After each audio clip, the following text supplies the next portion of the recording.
챕터인 Foodborne Illness에 대해서 음식으로 인한 질병에 관한 겁니다.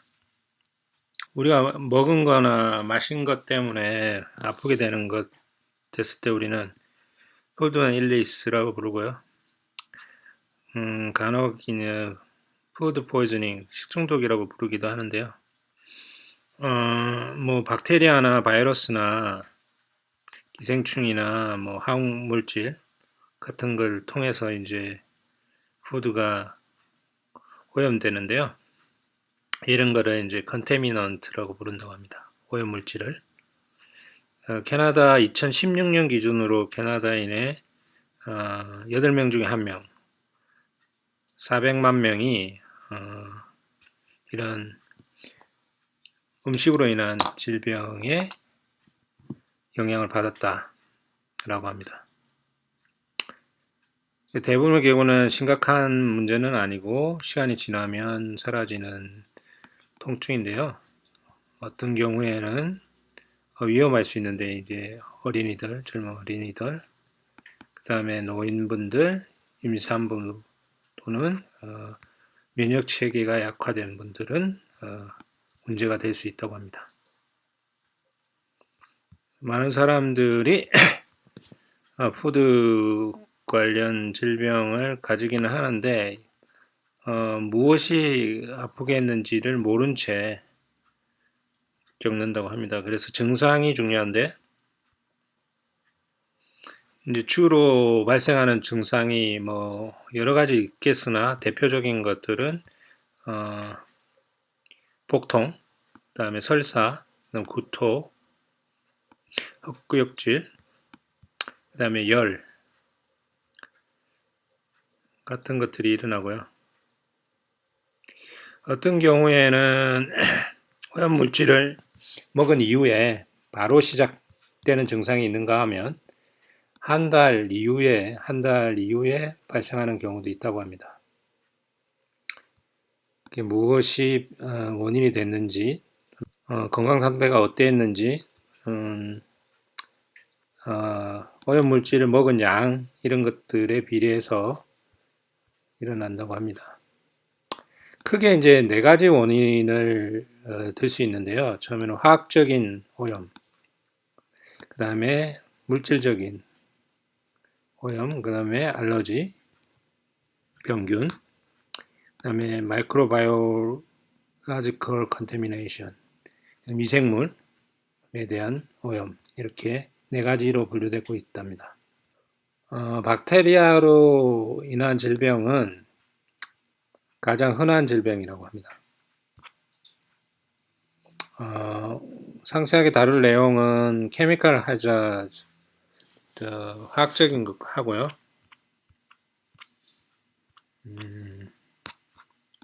피지컬한 것, 그 다음에 알러지, 병균,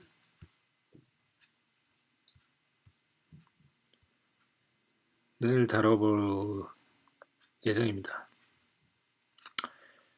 구체적으로 시작하기 전에 리뷰 섹션을 다시 한번 보고 우리가 얻어야 될 지식의 종류는 이제 5가지라는 걸 인지하시기 바랍니다.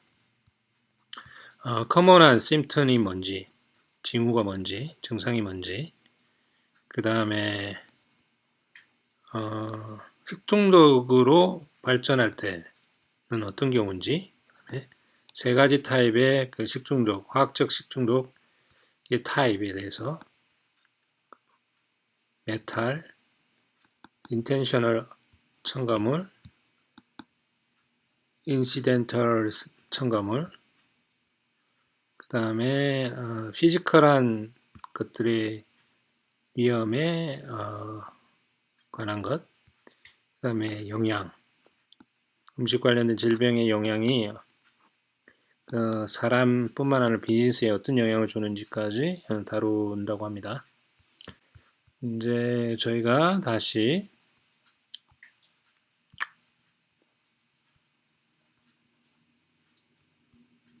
케미컬한 것부터 자세하게 살펴보도록 하겠습니다. 화학적인 것에 대해서 다뤄보겠습니다. 화학적 첨가물 같은 경우에는 솔트, 소금이나 이제 양념, 색소 같은 것들이죠. 예를 들어서 이제 클리너 같은 거죠. 클린저 같은 경우에 카운터에다 흘렸는데 이제 음식하면서 음식이 오염돼 버리는 경우가 있겠죠. 이거의 특징은 증상이 빨리 나타난다고 합니다. 20분에 나타나 경우가 이제 수시간 내에 발생된다고 합니다. 주로 갑자기 이제 배가 아프거나 복부의 통증이나 위경련 같은 게 일어날 수 있고요. 그 다음에 구토, 메스크롬 뭐 이런 것들이 발생한다고 합니다. 이게 방부제나 색소 같은 것들이 이제 푸드 포이즈닝을 유발하는 화학물질이 될 수도 있고요. 살충제나 뭐 설치제, 뭐 세제 같은 것들이 첨가될 수 있고 이런 것들이 푸드 포이즈닝을 유발시켰다. 이를 통해서 강조해 놓은 것은 이제 이 화학물질에 의한 푸드 질병이 푸드 포이즈닝이라고 부른다. 다른 게 아니라 이제 화학물질에 의한 게 푸드 포이즈닝이다. 이렇게 정의하고 있습니다. 여기에는 이제 메탈 푸드 포이즈닝이 있고, 그 다음에 의도적인 첨가물, 그 다음에 우연한 첨가물, 이렇게 세 개의 분류를 가지고 있고요. 용해된 이제 금속들, 케미컬 푸드 포이즌을 일으키기도 하고요. 네, 과일 주스나 메이플 시럽이나 토마토 이런 것들은 이제 산화식품인데요. 이런 것들이 금속 용기에 보관되거나 요리됐을 때 이 산이 메탈을 그 용해시켜서 발생할 수 있다고 합니다. 납이나 구리나 아연, 철분, 카드미늄 이런 것들이 푸드 포이즌의 원인이 될 수 있다고 합니다. 구리 베버리지 라인스라는 게 있네요. 물은 보통 이제 안전한데 이제 산성이 그 과일 주스 같은 것 또는 탄산 같은 것들은 이제 구리를 용해할 수 있기 때문에 조심해야 될 것 같고요. 카드미늄은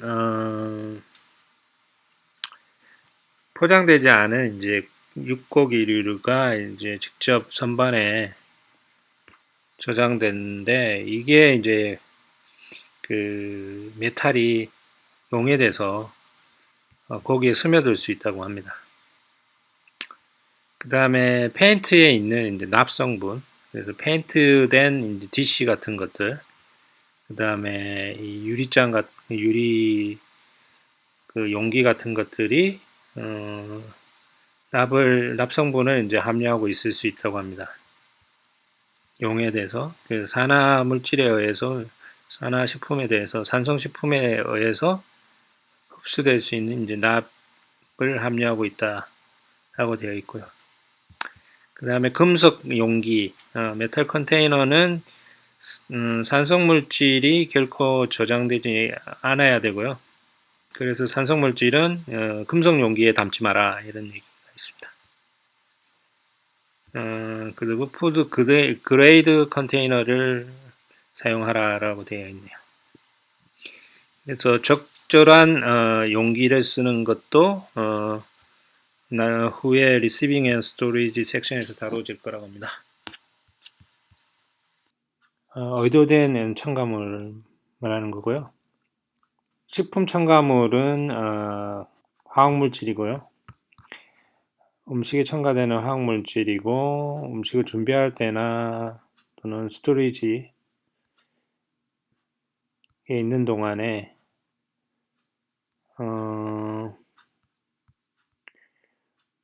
특별한 기술적인 효과를 목적으로 사용되는 것 중에 하나입니다. 다시 말하면 식품 첨가물은 식품을 색깔을 주거나 두껍게 하거나 단단하게 하거나 보존하게 해주는 것을 말합니다. 식품 첨가물은 정확히 사용되면 해가 없습니다. 대부분의 사람에게. 또 이것들은 이제 식품을 더 좋게 보이게 하고 맛을 더 돋구고 더 오래 보관할 수 있게끔 지속할 수 있게끔 해줍니다. 의도된 첨가물은 화학 첨가물은 의도를 가지고 식품에 첨가되는 것을 말합니다. 이것 또한 적절히 사용되지 않거나 너무 많이 사용되면 푸드 포이즈닝을 일으킵니다. 식품 첨가물이 사람을 아프게 할 수도 있는데 특별히 이제 알러지가 있는 경우 알러지 반응을 일으키는 식품 첨가물을 3개의 예를 들어 놓았습니다. 아황산염이라고 하고요. 이거는 색깔을 유지하거나 또 오래 보관할 수 있게끔 하는 용도로 사용되고요. MSG, 저희가 잘 아는 MSG는 맛을 돋구는 데 사용됩니다. 타트라진은 그 옐로우 그 색소죠. 옐로우 색소 넘버 5 있고요. 이런 경우에는 알러지 반응을 일으킬 수 있다라고 합니다. 음성 알러지는 알러지 섹션에서 좀 더 다루다고 합니다. 이런 것들은 대부분 Food and Drugs Act에 규정되어 있다고 합니다. 이제 헬스 캐나다 웹사이트에서 Food Additive Dictionary라고 서치를 하면 찾을 수 있다고 합니다. 다음 주제는 Incidental Additive고요. 의도되지 않은 이제 첨가물을 말하는 거죠. 우연하게 발생하는 첨가물들. 그러니까 독성 화학물질 같은 것들, 예를 들면 이제 살충제, 그 다음에 설치류들 예방하는, 그 다음에 이 클리닝 화학물질 같은 것들이 음식 매장에서 사용될 때 늘 말하고요. 이러한 그 화학물질들의 음식에 들어가면 푸드 포이즈닝을 일으킨다고 합니다. 이런 것들을 이제 incidental chemical additive라고 한다고 합니다. 세이프티를 위해서, 안전을 위해서 화학물질은 원래 용기에 보관되어야 된다고 하고요. 만약 화학물질이 이질적이거나 또 적은 용기에나 스프레이 병에 넣어진다면 화학물질의 이름과 내용물을 라벨링을 해서 보관을 해야 된다라고 합니다.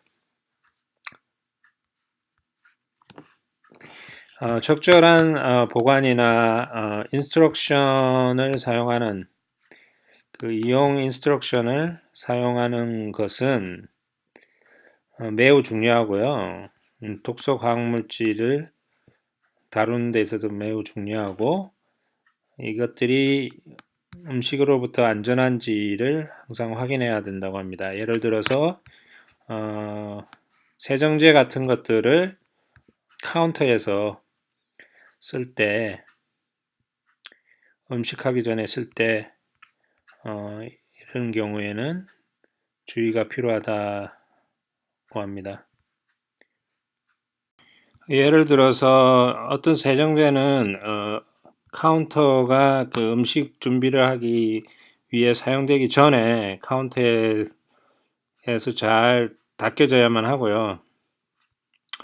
카운터에서 닦여지지 않는다면 클리너가 카운터에 여전히 남아 있을 거고, 그것이 푸드에 들어가면, 음식에 들어가면 음식 관련 질병에 영향을 줄 수 있다라고 합니다. 화학물질은 음식과 같이 보관돼서는 안 되고, 화학물질이나 그것을 닦았던 행주 같은 것들을 음식 준비하는 곳에 남겨두어서는 안 된다 하는 것을 유념하시기 바랍니다. 표를 통해 정리해 보겠습니다.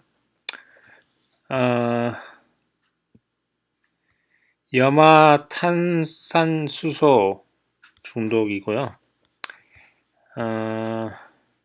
그다음에 MSG에 따라 이제 다른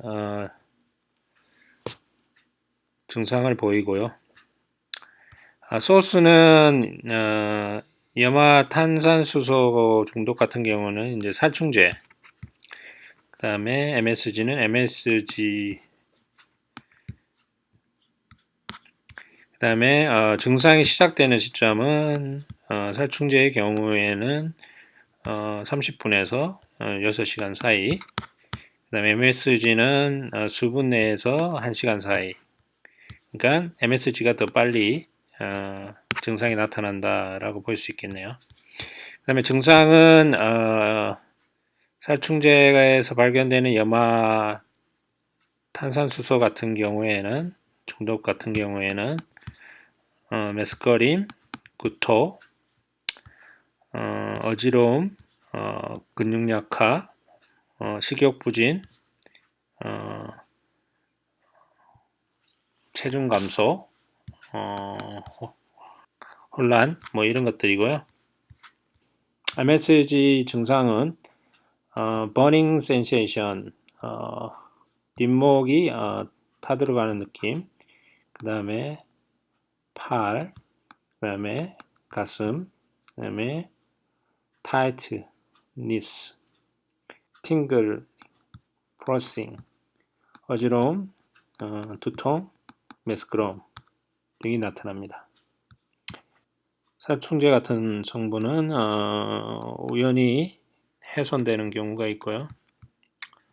MSG는 아시안푸드에 의해서 임플리케이트 된다 라고 되어 있습니다. 그 다음에 음식물과 이제 같은 구역 내에서 살충제를 저장하는 경우에 발생할 수 있다고 되어 있고요. 그 다음에 MSG를 과다 사용하면 발생될 수 있다고 합니다. 여기서 이제 implicated 된 음식은 에서 이제 아시안 푸드에 이제 MSG가 많이 들어간다라고 이 표에서는 말하고 있고요. 우연히 이제 오염되는 음식인 경우에는 이제 염화 탄산수소 중독 같은 경우에는 우연히 오염되는 경우가 있다. 뭐 예를 들면 음식하고 살충제하고 같은 공간에서 보관한다든가 뭐 이런 경우라고 합니다. 크게 보면 증상에서 약간의 차이가 있네요. 증상에서 약간의 차이가 있고, 그 다음에 증상이 빨리 나타나는 것은 MSG 쪽이고, 이렇게 정리할 수 있다고 합니다. 살충제 중에서 뭐 우리가 잘 아는 DDT나 클로데인, 린데인 뭐 이런 것들이 있다고 합니다. 다음 주제는 피지컬 하자드, 먼지나 머리카락, 뭐 브로컨 그래스, 깨어진 유리, 그 다음에 손톱, 스테이플즈, 그 다음에 금속, 조그마한 금속, 우연히 이제 음식에 들어가는 것들을 이제 피지컬한 것들이 위험이 될 수 있는 것들을 정의하고 있고요. 이거는 초킹이 일어날 수 있다고 합니다. 이 스몰 컷으로부터 이제 초킹이 일어날 수 있다는 게 이제 가장 큰 특징인 것 같습니다. 우리가 이런 게 발생하지 않도록 하기 위해서는 쉴드, 프로텍티브 쉴드나 이제 커버를 잘 씌워야 한다라고 얘기하고 있고요. 이제 푸드 스토리지나 프레퍼레이션 에어리아 준비 공간에서 쉴드를 잘 유지해라라고 되어 있고요. 그 다음에 스테이플을 제거하고 손톱을 제거하고 박스나 이제 크레이츠 같은 것들에서 잘 이물질을 제거하라는 뜻으로 이해하시면 되고요. 우연히 이제 들어가는 일이 없도록. 그 다음에 이제 얼음을 퍼올릴 때 이제 그 유리 제품을 사용할 것을 피하라고 하고 있고요. 유리 제품은 아이스 안에서 깨질 수도 있는데 이제 구분하기 어렵기 때문이겠죠. 그 다음에 only commercial 푸드 그레이드 플라스틱, 푸드에 사용할 수 있는 플라스틱을 이 표시되어 있으니까 그걸 이제 푸드 그레이드 플라스틱이라고 하는데요. 그걸 사용하라고 하고 있고요. 스쿱은 이제 메탈을 사용해라. 그리고 핸들을 가진 메탈을 사용해라. 그 다음에 유리 제품이나 아이스 안에 있는 음식물을 안에서 칠링하는 것을 피하라고 합니다. 드링크류에 사용될 예정인 아이스에 보관하는 것을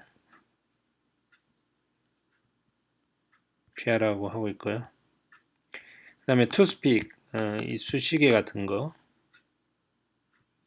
그 다음에 먹을 수 없는 이제 가니쉬 같은 것들을 저장하는 걸 피하라. 어디에 선반에 저장하는 걸 피하라는 거죠.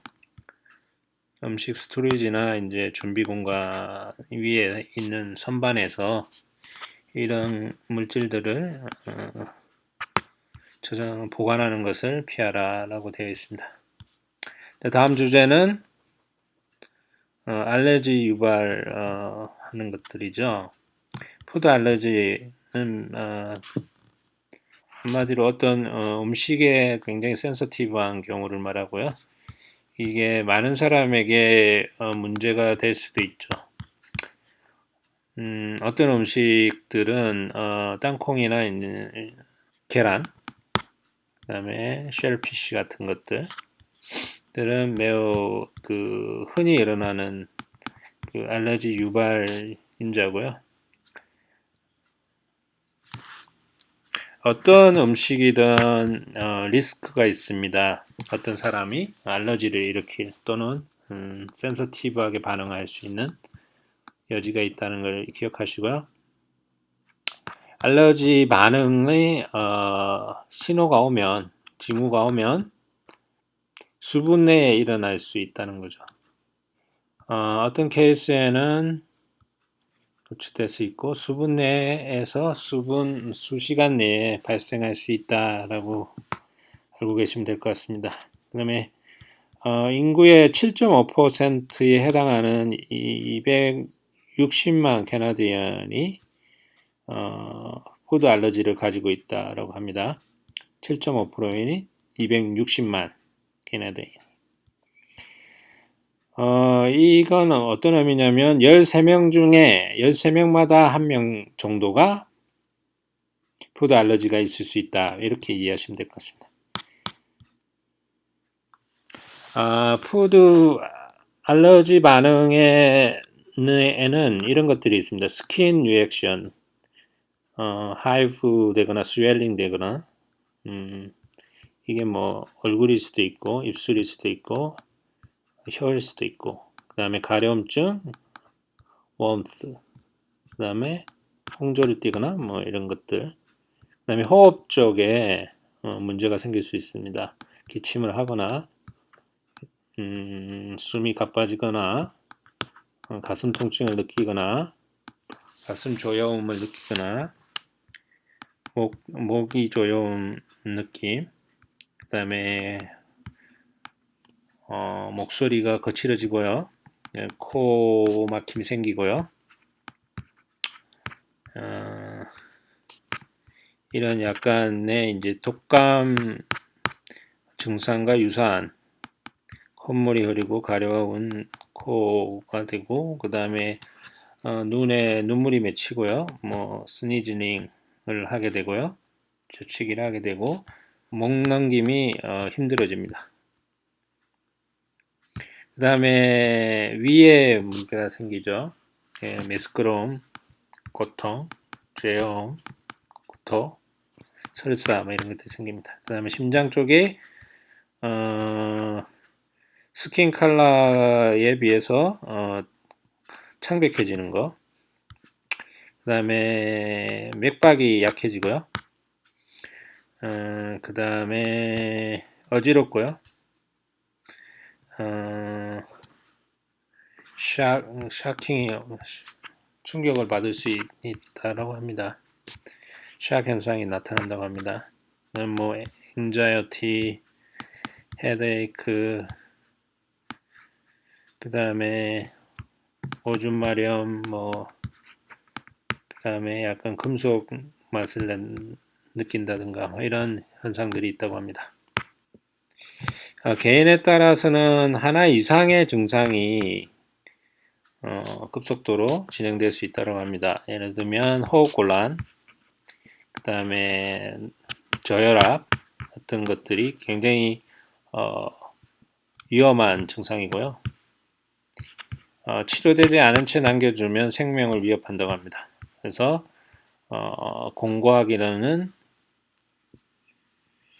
에피네프린 같은 것들이 증상이 의심될 때 재빠르게 투여돼야 된다는 것을 레커멘드 하고 있습니다. 비프라인은 뭔가 Epinephrine. 발음이 이렇게 되고요. 에피네프린은 항상성에 영향을 주는, 항상성을 개선해주는 역할을 하고 있네요. 다시 정리하면 에피네프린을 빨리 투여되는 것이 바람직하다고 합니다. Anaphylaxis. Anaphylaxis. Anaphylaxis.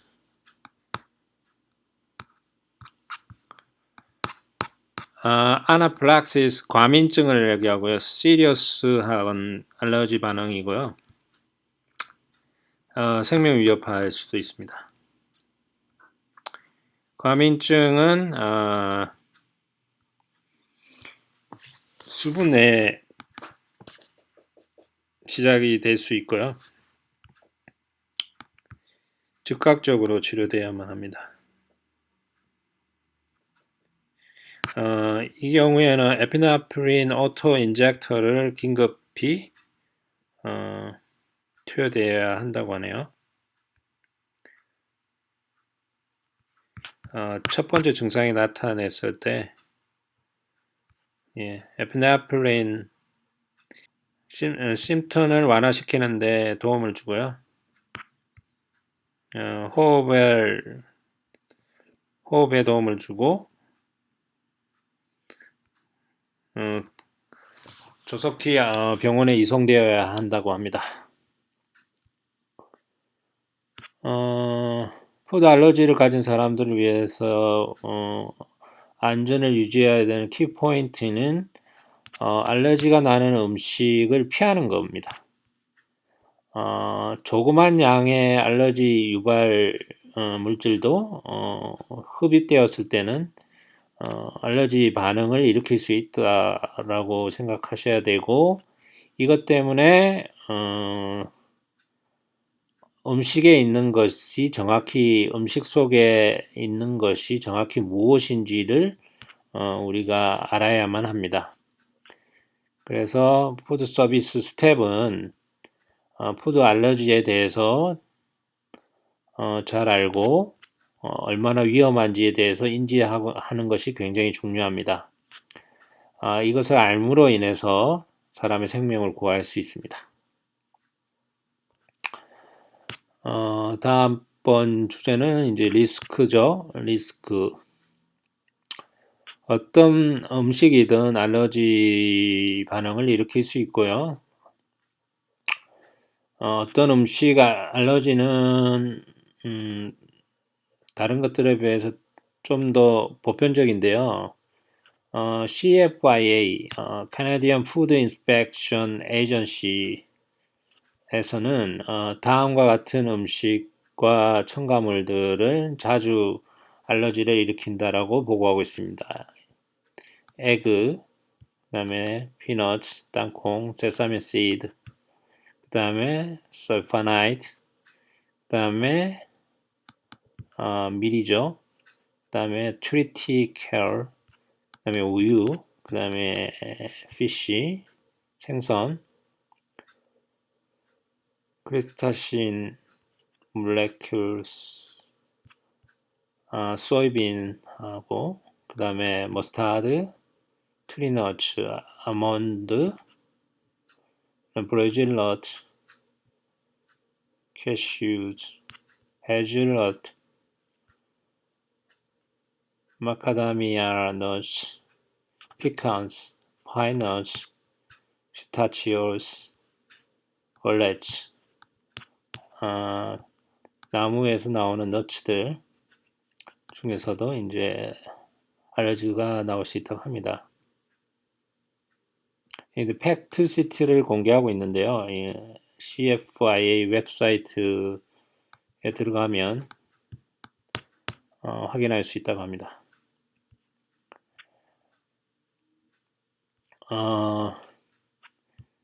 요거의 발음을 한번 들어볼까요?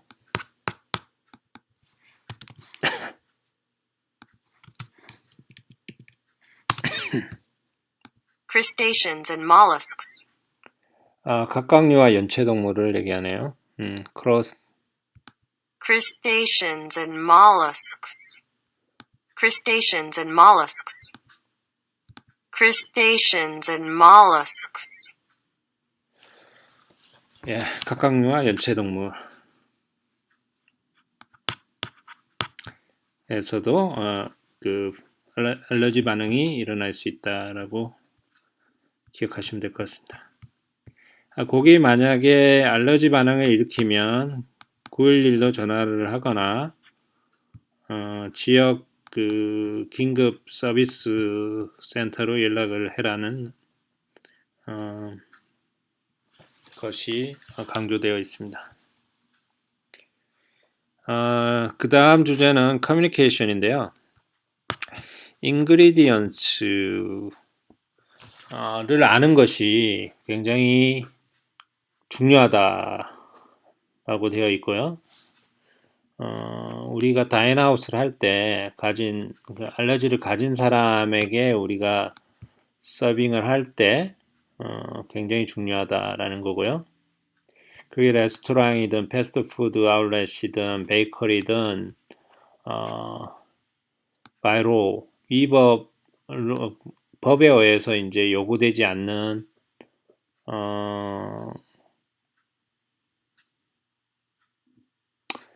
그러니까 레스토랑이나 패스트푸드 아울렛이나 베이커리는 미리 패키징된 음식에서 우리가 볼 수 있는 그 구성 재료의 리스트가 법으로 요구되지 않고 있습니다.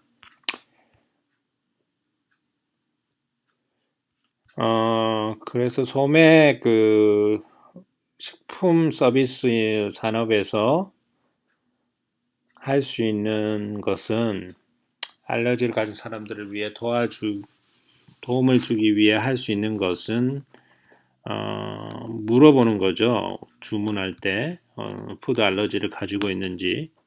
그 다음에 스텝이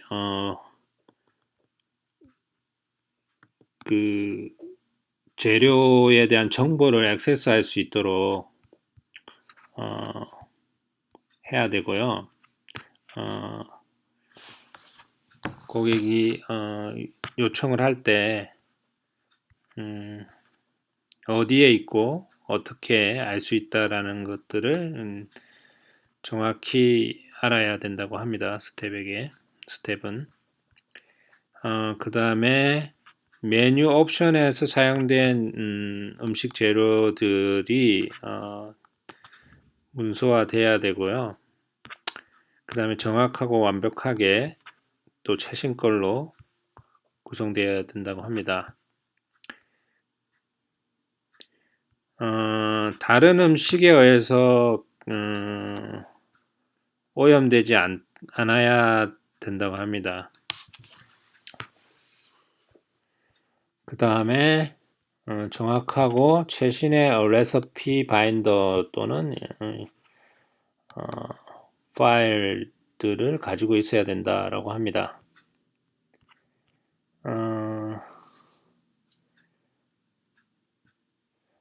레시피에 새롭게 알려진 알러지 유발인자를 도입하는 것을 피해야 하고요. 서빙과 키친 스텝에게 어떻게 푸드 알러지 리퀘스트를 다루어야 되는지, 퀘스천을 다루어야 되는지를 방법에 대해서 반드시 교육을 시켜야 된다고 합니다. 그 다음에 무엇이 안에 있는지 확신할 수 없을 때는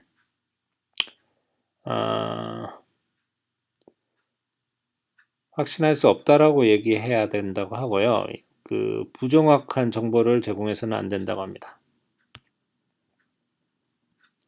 그래서 정확한 커뮤니케이션이 중요하다라고 얘기하고 있습니다.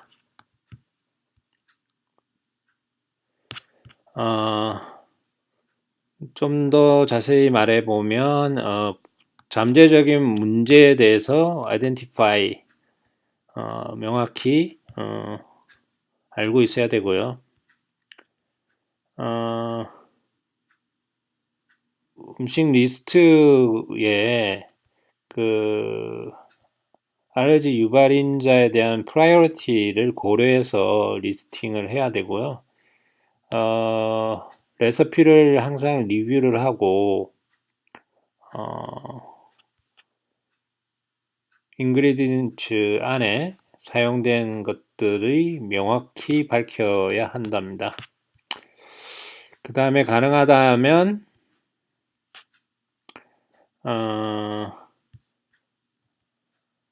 프라이어리티 알러지 유발인자가 포함된 것들은 주요 알러지 유발인자가 포함된 것들은 사용하지 않는 것이 좋다라고 하고요. 예를 들어서 베지터블 오일을 사용해라. 세사민이나 피넛 오일 대신 이런 얘기를 하고 있고요.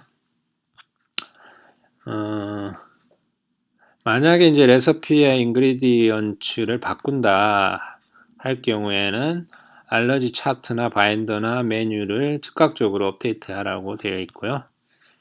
그 다음에 인그리디언츠의 풀리스트를 발견할 수 없다면 그것을 서브하지 말고 커스터머가 당신이 모른다는 것을, 모든 걸 알고 있지 않다는 것을 알게 하라고 합니다. 그래서 이제 제안하는 것은 당신이 이제 우리가 이제 확신할 수 있는 것을 제안하라는 거죠. 그 대신 에듀케이션이나 트레이닝 관점에서는 매니지먼트나 키친하고 서비스 스텝은 반드시 심각성을 식품 알러지에 대한 심각성을 알아야 되고요. 인지해야 되고 그 중요성을 인포메이션에 그 인그리디언트 인포메이션이 완벽히 하고 정확해야 하고 최신 업데이트 돼야만 한다는 것에 얼마나 중요한지를 이해해야 한다고 합니다. 푸드 서비스 스텝은 때때로 푸드 알러지가 얼마나 위험할 수 있다는 걸 모르는 경우가 있다고 합니다. 그래서 스텝들은 알러지 반응에 대한 이펙트, 건강에 영향을 주는 것들에 대해서 반드시 트레이닝 돼야 되고요. 이것들은 잠재적으로 생명을 위협하기 때문입니다. 푸드 알러지는 매우 심각한 거고요. 이것이 뭐 어떤 사람이 좋아하고 싫어하고 어떤 재료에 대해서 싫어하고 좋아하고의 문제가 아니라는 걸 명확히 인지해야 합니다. 인그레디언츠에 대한 질문을 다루는 것, 그 다음에 음식 준비 과정에 대한 질문을 다루는 것에 대한 정책에 대해서 명확히 이해해야 된다고 합니다. 그래서 키친 스텝은 명문화된 레시피, 그러니까 늘 가지고 정확하게 레시피를 따라야 하고요. 레시피의 변경이 필요할 때는 매니저먼트나 모든 인프로이드 종업원들 관련된 종업원들에게 노티파이를 해야 되고요. 알려줘야 되고 모든 변경 사항들은 레시피 바인더나 파일에 다큐멘트화 돼야 된다, 문서화돼야 된다고 합니다. 종업원들은 항상 직접적으로 매니저에게 말해야 하고요. 셰프나 매니저에게 말해야 합니다. 커스터머가 그들에게 이제 음식 알러지에 대해서 말할 때 반드시 매니저나 셰프에게 말해야 합니다. 종업원들은. 그리고 반드시 팔러시를 가져야 합니다. 푸드 프레미시스에 있는 매니지먼트 경영진들은 정책을 수립해야 합니다. 커뮤니케이션에 관한 인그리디언트 인포메이션을 고객에게 전달하는 것에 관한 정책을 수립해야 되고요. 이것은 이제 커스터머가 안전하게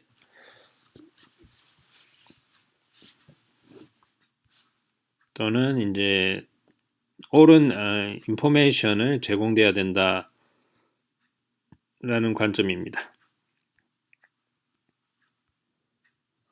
우리가 우리의 레시피를 공개하라는 의미는 아니고요. 단지 complete 완벽하고 정확한 리스트를 인그리디언츠의 리스트를 줄 수 있어야 한다라는 겁니다. 그리고 커스터머가 우리에게 알러지가 있다, 레시피에 대해서 체크해 달라 라고 말할 수 있도록 해야 한다 라는 규정이 있고요. 모든 종업원들은 이러한 정책에 대해서 항상 준수해야 되고 매니저나 셰프들은 확실하지 않는 것에 대한 질문에 대해서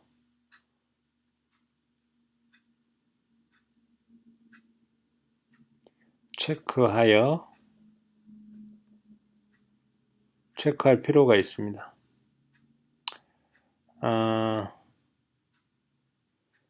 확실하지 않은 질문에 대해서는 매니저나 셰프에게 확인을 하는 것이 필요합니다.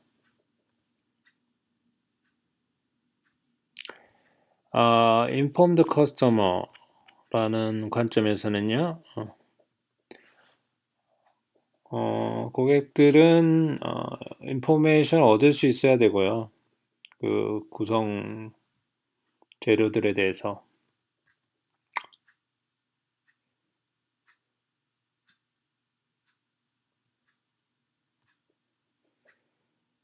그리고 이제 메뉴판에 이런 그 푸드 알러지가 있는 경우에는 꼭 얘기해달라라는 문구를 넣는 것은 좋은 방법이 될 것 같습니다.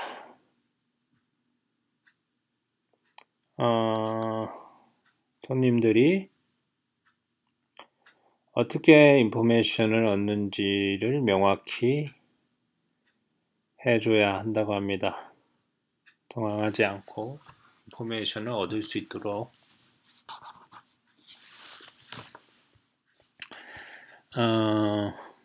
커뮤니케이션 메소드, 커뮤니케이션 방법에 대해서 어떤 그 재료가 음식에 포함되었는지에 대해서 손님이나 스텝이 알게 해야 되는데요. 여러 가지 방법이 있겠죠. 여기서 나와 있는 방법은 첫 번째, 온라인에 알러지 관련된 것들을 어떻게 관리한다라는 정보를 제공하는 방법이 있습니다. 웹사이트에 정책과 매니지먼트 관리 정책과 프로시저를 오픈할 수 있고요. 그 다음에 메뉴 옵션에 정보를 넣을 수 있습니다. 그 다음에 알러지 관련된 질문이 있을 때는 누구를 컨택해라 라는 정보를 포함시킬 수도 있고요. 그 다음에 재료 정보, 메뉴의 재료 정보를 프린트하라 라고 되어 있고요. 주로 자주 바뀌지 않는 작은 메뉴를 가졌다면 이것은 좋은 방법이고요. 만약에 큰 메뉴 또는 자주 바뀌거나 이런 경우에는 비용 문제가 발생할 수 있겠죠.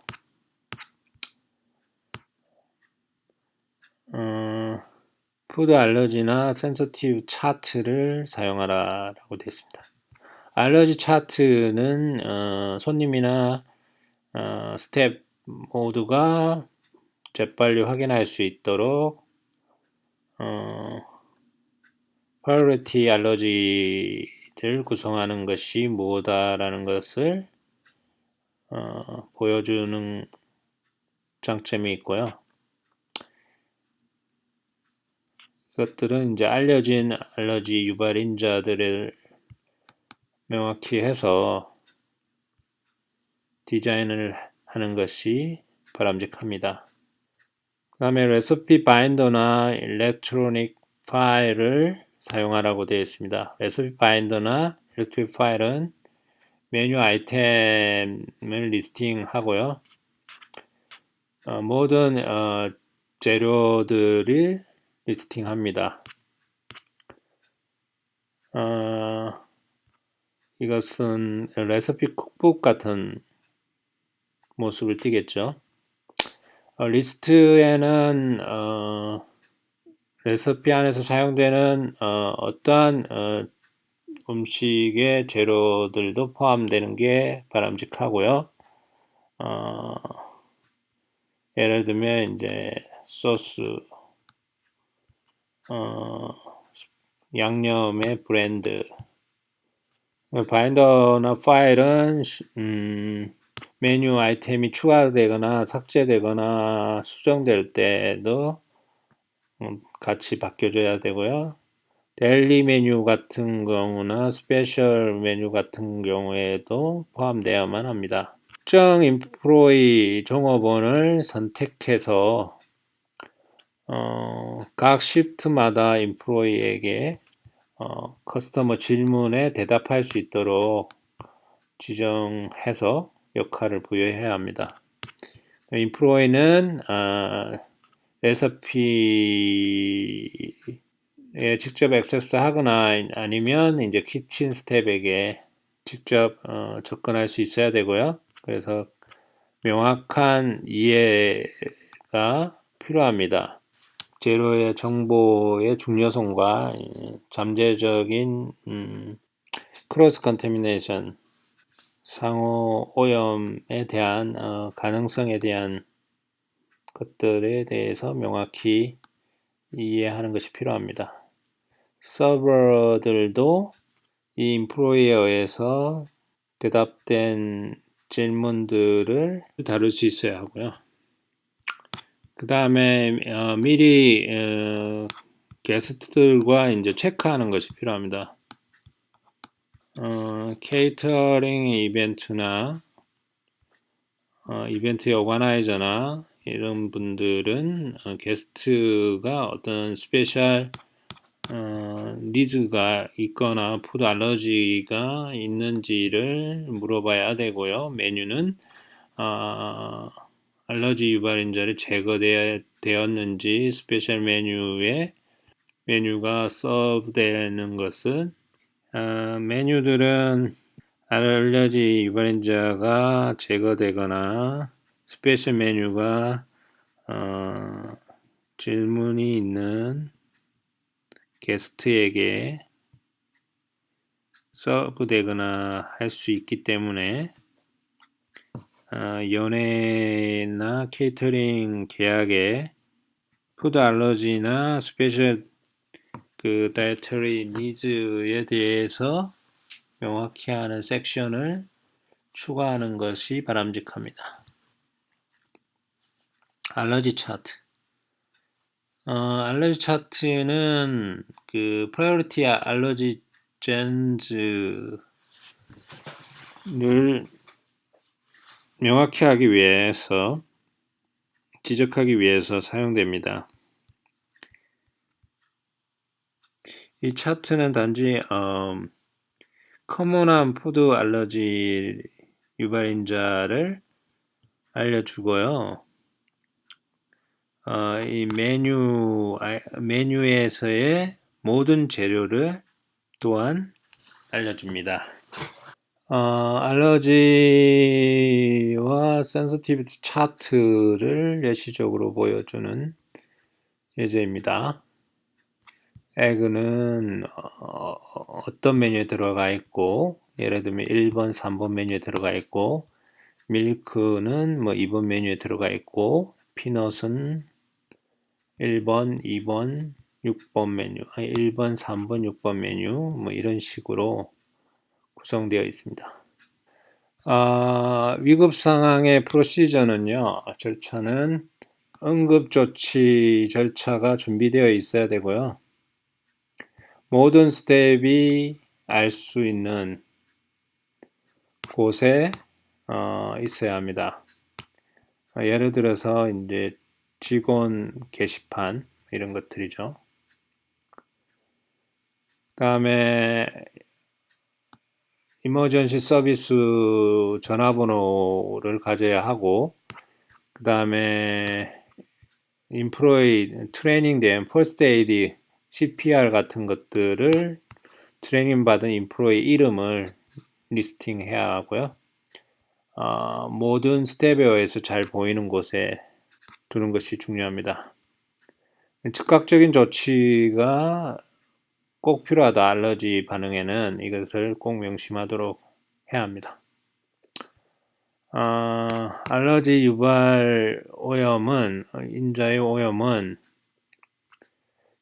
키친이나 서비스 대비 항상 그 리스크를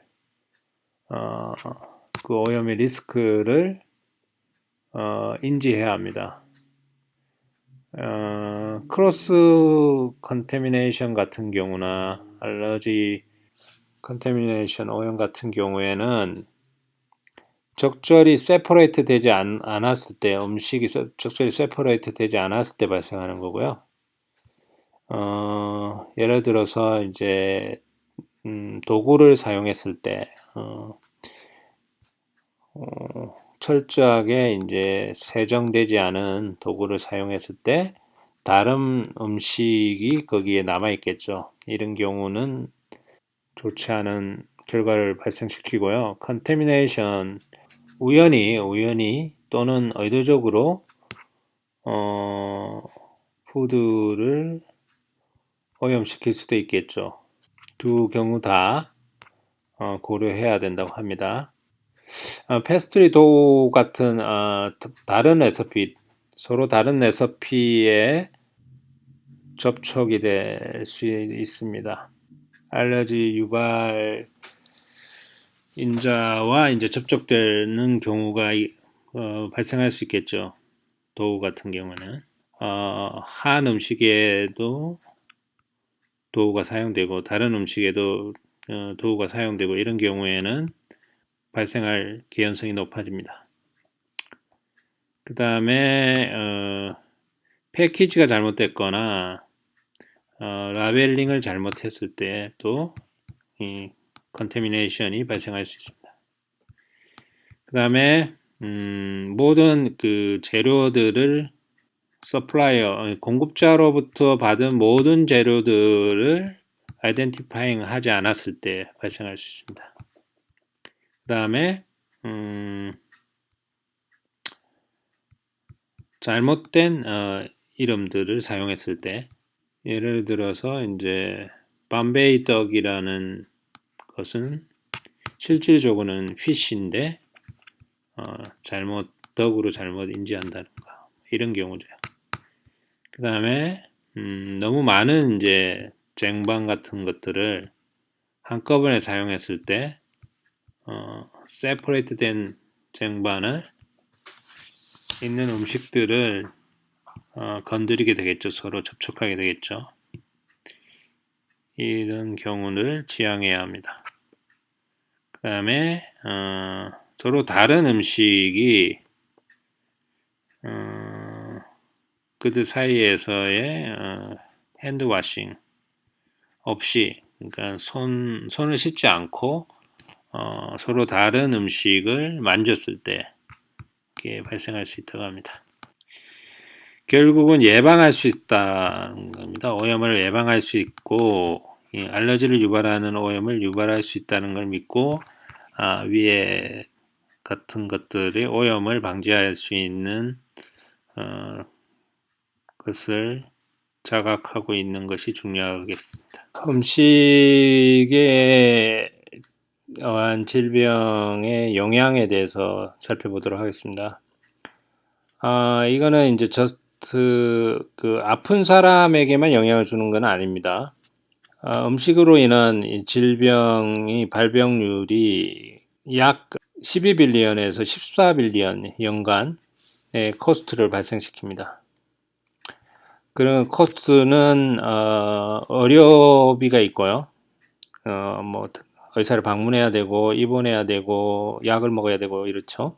그다음에 이제 인베스티게이션 코스트라고 해서 조사 비용이 들죠. 그래서 헬스 유닛이 테스트를 하러 가야 되고요. 어떤 질병 원인인지 컨펌해야 되기 때문에 그 다음에 이제 생산성을 훼손이 생깁니다. 생산성이 저하되죠. 이제 아픈 사람이 일을 갈 수 없기 때문이고 이제 푸드 그 프레미스 영업장도 이제 영업 정지를 조사 기간 동안 영업 정지 상태가 되기 때문에 요 생산성에 있어서 손해를 보게 됩니다. 그다음에 더 높은 인슈어런스 코스트 또는 이제 법적 비용까지도 발생을 하게 됩니다. 아프게 된 사람이 그 소송을 걸 수 있기 때문이죠. 컴플레인트 이제 불만에 대해서 접수를 하게 되면요. 반드시 이제 퍼블릭 헬스 유닛에 전화를 통해서 리포트를 해야 합니다. 음식으로 인한 질병이 발생했다라는 리포트를 해야 되고요. 그 디테일은 누가 아팠는지, 그 다음에 어떤 음식을 먹었는지, 언제 먹었는지, 그 다음에 어떤 증상이 있는지, 또 언제 증상이 발생했는지, 그 다음에 일어났던 모든 것을 작성해야 합니다. 그리고 이제 그 스태프들에게 반드시 얘기를 해야 되고요. 그 다음에 같은 증상을 가지거나 가졌던 사람이 있는지 질문을 해야 되고요. 그 다음에 푸드를 다루었을 때 아픈 사람이 푸드를 다루었을 때가 있는지, 스태프들 중 아픈 사람이 있는지 푸드를 다루었을 때 그거를 물어봐야 되고, 그 다음에 음식이 어떻게 준비했는지 리뷰를 해야 되고, 그 다음에 푸드 샘플을 보관해야 됩니다. 먹었던 음식으로부터 푸드 샘플을 보관해야 되고요. 그 다음에 그 메디컬 어드바이스를 제공하지 말고 바로 의사나 문의를 해야 된다라고 나와 있습니다.